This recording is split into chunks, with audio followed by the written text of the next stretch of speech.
Але зараз є хтось, хто хоче покінчити з життям мого батька.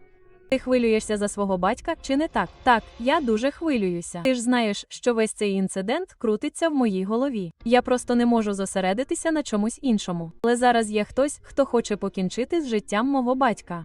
І думка про це наповнює мене великим страхом. Рагані, слухай, не думай про це занадто багато. Я пообіцяла матері та Парагу. Я сказала їм, що батько – це моя відповідальність. Я не дозволю, щоб з ним щось трапилося. І я не хочу, щоб ти також хвилювалася, бо я тут з тобою.